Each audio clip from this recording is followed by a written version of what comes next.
Hello बच्चों, let's read the question. In this question is stated that how many of the following statement is are correct for the making buffer solution. Okay, so the statement is the concentration and volumes of acid and base being mixed must be different to form a buffer. Okay, तो बच्चों इस वाले question में हमें कौन से concept लगाने पड़ेंगे? बफर कैपेसिटी के कॉन्सेप्ट लगाने पड़ेंगे। बफर कैपेसिटी के कॉन्सेप्ट्स लगाने पड़ेंगे। तो देखो बच्चों, जो बफर बनता है वो कैसे बनता है? जब एक वीक एसिड और उसका सॉल्ट को हम मिक्स करते हैं तब हमें मिलता है एसिडिक बफर। एसिडिक बफर, ठीक है। और ये कब बनता है? जब एक वीक एसिड और एक स्ट्रॉन्ग बेस के साथ रिएक्शन होता है और वीक एसिड का कॉन्सेंट्रेशन स्ट्रॉन्ग बेस से ज्यादा होना चाहिए, ठीक है, उस केस में। अभी दूसरे वाले में क्या है कि जब वीक बेस सॉल्ट के साथ रिएक्ट करता है और हमें मिलता है बेसिक बफर। बेसिक बफर में क्या होता है? देखो, जब हम एक वीक बेस और स्ट्रॉन्ग एसिड को मिक्स करते हैं, रिएक्शन करते हैं, तब हमें बेसिक बफर मिलता है और इस केस में वीक बेस का जो कॉन्सेंट्रेशन है वो स्ट्रॉन्ग एसिड से ज्यादा होगा, ठीक है। अभी देखो, जो बफर कैपेसिटी है वो क्या है?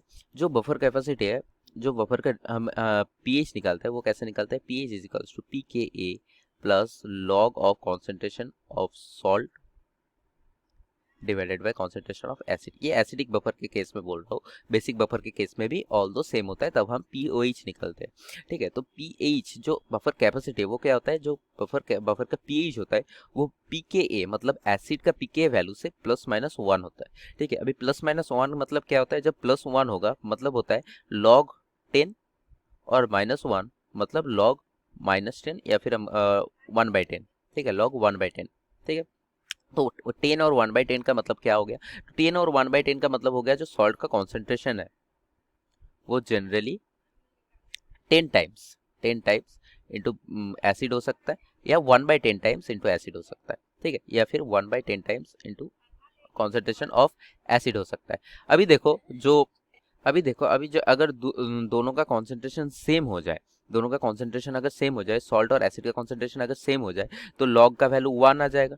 लॉग का वैल्यू 1 आ जाएगा मतलब 0 हो जाएगा। तो हम तब लिख सकते हैं कि pH is equals to pKa, ठीक है। तो वो pKa की तरह वैल्यू करेगा, तो वो एक एसिड और या फिर बेस की तरह, एसिड या फिर बेस की तरह वैल्यू करेगा। मतलब उसका जो कैपेसिटी है वो सबसे हाईएस्ट होगा जब सॉल्ट और एसिड का कॉन्सेंट्रेशन सेम होगा। तो हमें पता है जब सॉल्ट और एसिड का कॉन्सेंट्रेशन सेम होगा, salt equal to concentration of acid, ठीक है। तो salt equal to concentration of acid, तो m1v1 by m1 plus v1 लिख सकते हैं हम, m1 प्लस m2 लिख सकते हैं हम, ठीक है।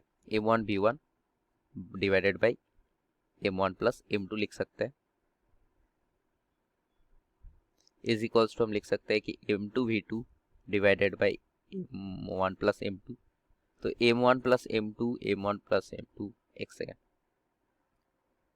ये m1 प्लस m2 नहीं है, v1 प्लस v2 होगा, ठीक है।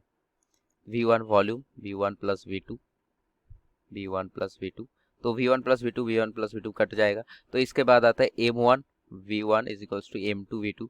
अभी देखो m2 और m1 अगर सेम हो गया तो v1 प्लस v2 सेम होना चाहिए, तो कॉन्सेंट्रेशन और वॉल्यूम सेम होना चाहिए, ना कि डिफरेंट होना चाहिए। तो इस वाले क्वेश्चन जो है ये इनकरेक्ट ऑप्शन है, ठीक है, ये वाला क्वेश्चन इनकरेक्ट है, इनका statement. I hope you understand from this. All the best बच्चों।